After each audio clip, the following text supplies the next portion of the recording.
There's a moment that changes everything. It doesn't announce itself with trumpets or lightning bolts. It happens in the mundane, standing in front of a bathroom mirror at 2 a.m., sitting in traffic on a Tuesday afternoon, or lying awake while the world sleeps. You catch a glimpse of yourself, not the physical reflection but something deeper.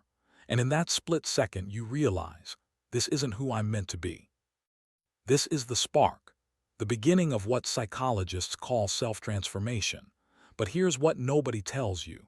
Transformation isn't some mystical rebirth that happens over a weekend retreat or after reading the right book. It's not about becoming someone new. It's about becoming who you actually are beneath all the conditioning, the fear, and the scripts you've been reading from since childhood.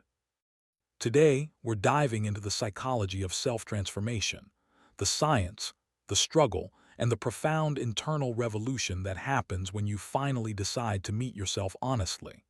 This isn't motivational fluff. This is the real architecture of change, backed by neuroscience, psychology, and the lived experience of every person who's ever looked in that mirror and chosen to start again. Section 1. The Spark. The journey begins with what therapists call a discrepancy moment, a gap you can no longer ignore between who you are and who you could be. Maybe you're successful by every external measure, but you feel hollow.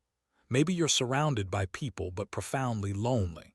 Maybe you're just tired of carrying the same emotional weight year after year. This isn't depression, though it can feel similar. It's what Abraham Maslow called the distress of the fully human being, the unique pain of recognizing your own unlived potential. You're not broken. You're waking up. Here's the myth we need to shatter immediately. Transformation is not an event. It's not the dramatic breakthrough moment you see in movies where everything clicks into place. Real transformation is a process, messy, non-linear, and often invisible to everyone around you. It's the painstaking work of dismantling the mental structures you've built over decades and carefully, deliberately, building new ones. Carl Jung called this individuation, the lifelong process of becoming your true self rather than the person your family, culture, and circumstances tried to make you. It starts not with action, but with awareness. Not with fixing yourself, but with seeing yourself clearly, perhaps for the first time. The key shift here is crucial. Transformation begins with discomfort, not motivation. It begins when staying the same becomes more painful than the fear of change. This is your starting point, not inspiration but necessity. Not wanting to change, but needing to because the alternative has become unbearable. Section 2. The Pain Threshold. Why do most people never transform? Why do they sense that gap, feel that discomfort, and then nothing? The answer lies in what psychologists call the pain threshold equation. Transformation only occurs when the pain of staying the same exceeds the fear of change. Think about it. You can be miserable in a relationship, a job, or a version of yourself for years, even decades, because the misery is familiar. Your nervous system has adapted to it. It's predictable. And prediction, even of pain, feels safer to your primitive brain than the unknown. But there's something even more insidious keeping you stuck. Invisible scripts. These are the beliefs you've absorbed so completely you don't even recognize them as beliefs anymore. They feel like facts about reality, about who you are. I'm not good enough. It's too late for me. People like me don't succeed. I don't deserve happiness. Change is for other people. These aren't your thoughts. They're inherited thoughts. They're lines from a script written by your parents, your culture, your early experiences of rejection or failure. Psychologists call this introjection, the unconscious adoption of others' beliefs as your own. You're living someone else's story and calling it your life. The first rebellion, then, is simply this: noticing. When that voice says, "I'm not good enough," you pause and ask, "Says who? Where did I learn this? Is this actually true, or is this just a recording playing?" This is awareness work, and it's harder than any external action because it requires you to question the very thoughts that feel most like you. But here's the psychological truth. Once you see a pattern, it begins to lose power. The unconscious becomes conscious. The script becomes visible, and what's visible can be rewritten. But awareness alone isn't enough. You can see your patterns, name your limiting beliefs, and still find yourself stuck in the exact same behaviors month after month. Why? Because your brain is physically wired to keep you exactly where you are. Understanding the neuroscience of change, what's actually happening in your brain when you try to transform, changes everything. It's the difference between fighting yourself and working with yourself. Stay with me. Section 3. Neuroplasticity. Here's the remarkable news. Your brain is not fixed. For decades, scientists believed that after a certain age, your brain was essentially locked into place. You were who you were. But modern neuroscience has shattered that myth with the discovery of neuroplasticity, your brain's ability to form new neural connections throughout your entire life. Every thought you think, every action you take, every emotion you feel creates and strengthens neural pathways. When you repeat a behavior, even a thought pattern, those pathways become highways. This is why your default reactions feel automatic. They are automatic. Your brain has optimized for efficiency. But here's where it gets interesting. When you challenge an old belief or behavior, your brain has to create new connections. This process is literally uncomfortable, not metaphorically, physically uncomfortable. That feeling of friction, resistance, or mental fatigue when you try to do something differently, that's not weakness. That's your brain working, building new infrastructure. Neuroscientist Dr. Joe Dispenza explains it this way. Your personality creates your personal reality. And if you want a new personal reality, you need a new personality, which means you need new thoughts, new behaviors, new emotions. But your brain doesn't want new. Your brain wants predictable, even if predictable means unhappy. This is the role of the ego, not the Freudian concept, but the brain's homeostatic mechanism that resists change to keep you safe. To your primitive brain, familiar equals safe, even if familiar is making you miserable. Any deviation triggers a threat response. This is why changing habits feels like fighting yourself. You're fighting your own survival mechanism. Here's the paradox. People want the rewards of transformation without the discomfort. They want confidence without vulnerability, strength without failure, growth without chaos. But neurologically, that's impossible. Discomfort is the signal of growth. It means you're doing something your brain hasn't optimized for yet. It means you're building new pathways. The resistance you feel isn't laziness or lack of willpower. It's your identity protecting itself. And that brings us to the core of sustainable transformation. Section 4. Identity Shift. Here's why most change fails. You're trying to change behaviors without changing your self-concept. You're trying to act like a different person while still fundamentally believing you're the same person. And the brain will always default to identity. James Clear, author of Atomic Habits, puts it perfectly. The ultimate form of intrinsic motivation is when a habit becomes part of your identity. It's one thing to say, "I'm the type of person who wants this." It's something very different to say, "I'm the type of person who is this." If you see yourself as disorganized, you can force yourself to clean for a week, but you'll sabotage back to chaos because chaos matches your identity. If you see yourself as unlucky in love, you'll unconsciously choose partners who confirm that belief. If you see yourself as not a morning person, you'll hit snooze even when you genuinely want to wake early. Sustainable transformation, then, isn't about behavior change. It's an identity project. It's about fundamentally shifting how you see yourself at the deepest level. This is where tools like therapy, deep journaling, and honest introspection become essential. They make the unconscious conscious. They reveal the hidden beliefs running your life. A therapist might ask, "When did you first believe you weren't worthy of love?"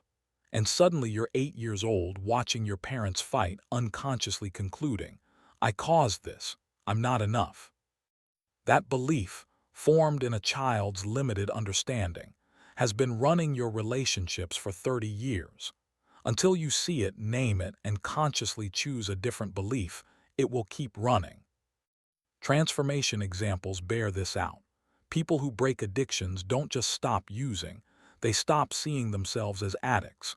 People who heal relationship patterns don't just change behaviors, they stop seeing themselves as unworthy of healthy love. The behavior follows the identity. But here's what nobody warns you about. This process isn't linear. It's a cycle: progress, doubt, regression, clarity, renewal. Psychologists call it the spiral of development. You'll think you've overcome something, then find yourself right back in the old pattern. This isn't failure. This is the natural rhythm of transformation. Joseph Campbell's hero's journey maps this perfectly. The hero ventures out, faces trials, dies, metaphorically, and returns transformed. You don't just change once. You cycle through multiple deaths and rebirths as you shed layers of false self. There's a phase therapists call liminal space, the uncertain territory between who you were and who you're becoming. You've left the old identity but haven't fully embodied the new one. This is where most people panic and retreat. The discomfort is intense. You don't recognize yourself. Nothing feels natural. But neuroscience shows something fascinating happens here. When you're in uncertainty, your brain's default mode network activates, the part responsible for self-reflection and mental simulation. You're literally rewriting your story about who you are. The discomfort is the rewrite happening in real time. So you understand the neuroscience. You're aware of your limiting beliefs. You're even starting to see yourself differently. But transformation still feels impossibly hard, and here's why. You're still trying to willpower your way through it. You're still trying to force and control and muscle through the resistance. But what if I told you the real accelerators of transformation aren't about trying harder? They're about getting radically honest and working with your whole system, not against it. This changes everything. Section 5. Honesty and Integration. The dirty secret of self-help culture. Motivation and willpower are overrated. They work for short bursts, but they're exhausting and unsustainable. Real transformation is built on something much more challenging: radical self-honesty. Before you can change, you have to tell the truth about where you actually are. Not where you wish you were, not where you think you should be. Where you are, right now, with all the mess, the contradictions, the parts you're ashamed of. This is harder than it sounds because we're masters of self-deception. We minimize, "It's not that bad," rationalize, "I have good reasons," and avoid, "I'll deal with that later." These defense mechanisms exist to protect you from pain, but they also trap you in patterns. Therapist and author Tara Brach calls this radical acceptance, the practice of acknowledging what is without immediately trying to fix it. I am angry. I am scared. I am avoiding this. Not "I shouldn't be angry" or "I need to get over this." Just honest recognition of current reality. Why does this matter? Because you can't transform what you can't see, and you can't see what you won't acknowledge. Every part of yourself you deny, suppress, or disown continues operating from the shadows, sabotaging your conscious efforts. This leads to the concept of integration, the opposite of fixing yourself. Integration says, every part of you, even the parts you hate, developed for a reason. Your procrastination might be protecting you from perfectionism or fear of failure. Your people-pleasing might be an old survival strategy from childhood. Your anger might be guarding grief. Carl Jung said it best, "I'd rather be whole than good." He meant that true transformation comes not from cutting off your shadow parts but from integrating them, understanding them, accepting them, and consciously choosing how to work with them. This is where emotional awareness becomes crucial. Emotions aren't obstacles to overcome, they're data from your subconscious. Anxiety is saying there's a threat here, real or perceived. Anger is saying a boundary was crossed. Sadness is saying something matters to me that I'm losing or have lost. When you suppress these signals, when you tell yourself don't be emotional or just think positive, you're cutting off communication with your own system.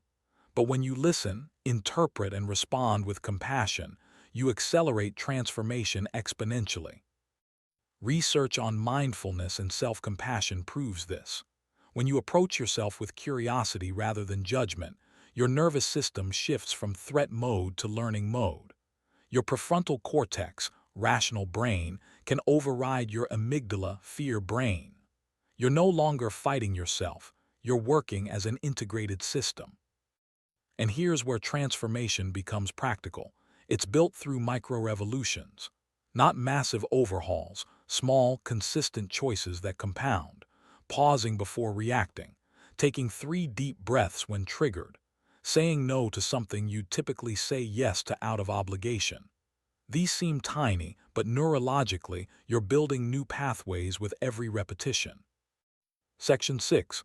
Environment and BELIFS. You cannot transform in the same environment that made you sick. This is a psychological truth that people learn the hard way.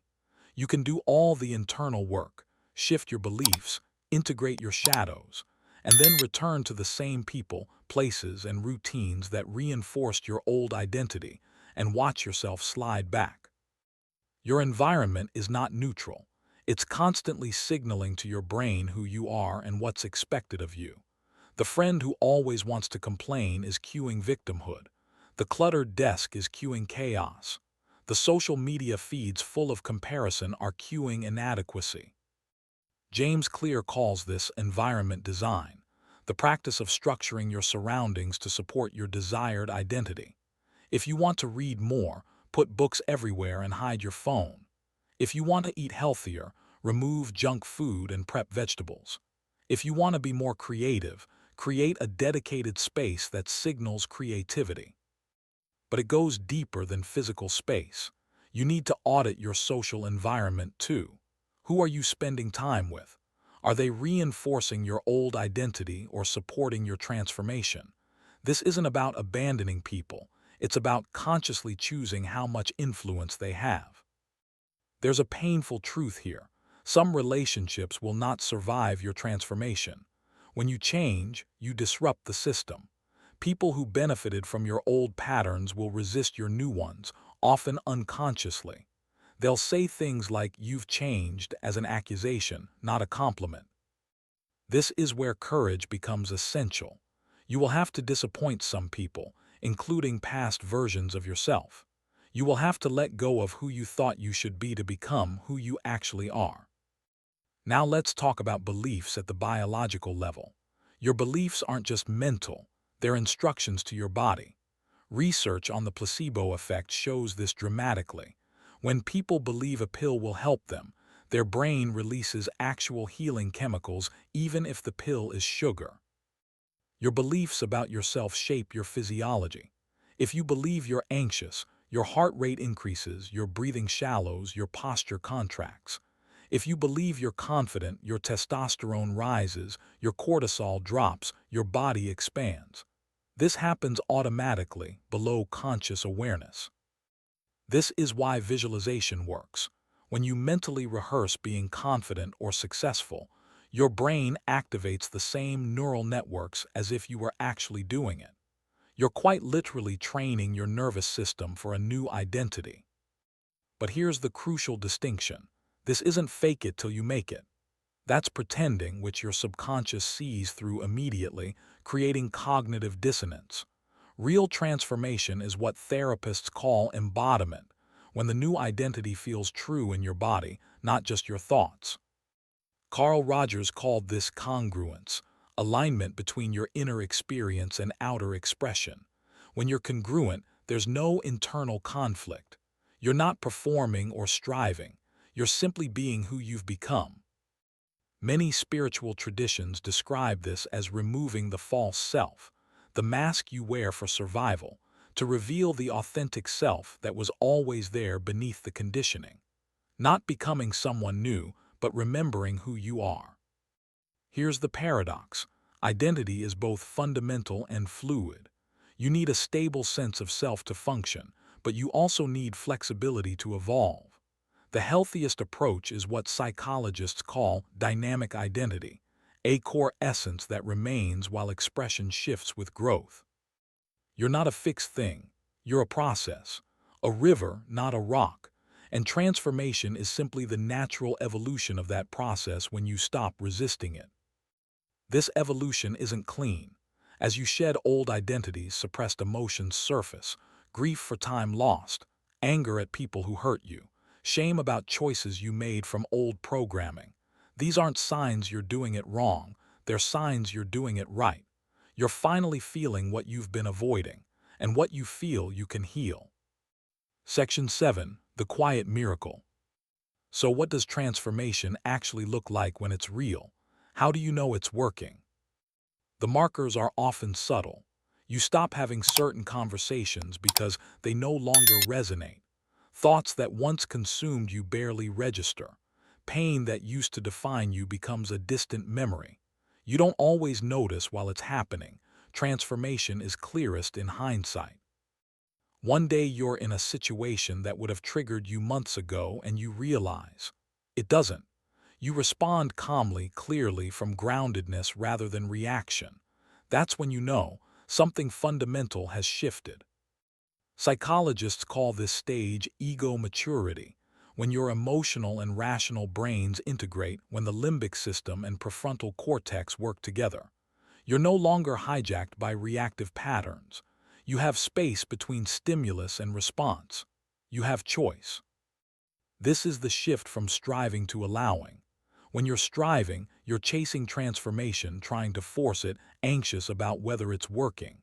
When you're allowing, you're simply showing up consistently, doing the work, trusting the process without attachment to specific outcomes. Paradoxically, change often accelerates when you stop chasing it. When you commit to the present moment, to being fully, honestly who you are right now, the future unfolds naturally. The essence of all psychological transformation comes down to this. Awareness dissolves illusion. You don't have to fight your old patterns, you just have to see them clearly. Cognitive dissonance, the discomfort of holding contradictory beliefs, naturally evolves your belief system when you stop defending and start observing. Viktor Frankl, who survived Nazi concentration camps and founded logotherapy, said it perfectly. When we are no longer able to change a situation, we are challenged to change ourselves. Not to accept defeat, but to transform our relationship with reality. This is the ultimate freedom. You cannot control most of what happens to you, but you can always choose how you relate to it. You can always choose who you become in response. Transformation isn't a destination. You never arrive at fully transformed and stop growing. It's a lifelong process of continuous renewal. You spiral through lessons at deeper and deeper levels. What you understood intellectually at 25, you embody at 35 and master at 45. Different decade, same lesson. More wisdom. The goal isn't perfection, it's participation. Not to fix yourself, but to evolve yourself. Not to become someone else, but to become more fully, authentically you. This is the quiet miracle, when you stop performing, stop proving, stop pretending. When you just show up as you are, doing the work, being honest, staying conscious, you transform. Not dramatically, not all at once, but unmistakably. You look back one day and barely recognize who you were. Not because you became someone different, but because you finally became yourself. And you realize, transformation was never about becoming better. It was about becoming whole, about integrating all the parts you split off for survival, about remembering that beneath every limiting belief, every fear, every defense mechanism, there was always a complete person waiting to emerge. That person is you, not the future you, not the potential you. The actual you right now, choosing to see clearly and love honestly and live consciously. The revolution was always internal. The transformation was always available. You just had to stop running from yourself long enough to begin. The mirror moment happens to everyone, but not everyone answers the call. Most people see that gap between who they are and who they could be, feel that discomfort, and then distract themselves back to sleep. But you're still here, which means something in you is ready. ready to stop performing and start being, ready to stop running and start feeling, ready to stop surviving and start living. Transformation isn't easy. It's often painful, always uncomfortable, and never linear. But it's also the most profound gift you can give yourself, the gift of becoming who you actually are. The question isn't whether you're capable of transformation. You are. Your brain is plastic. Your identity is flexible. Your potential is vast. The only question is, are you willing to do the work? Because the revolution begins the moment you decide that who you are is worth the effort of becoming. Fade out.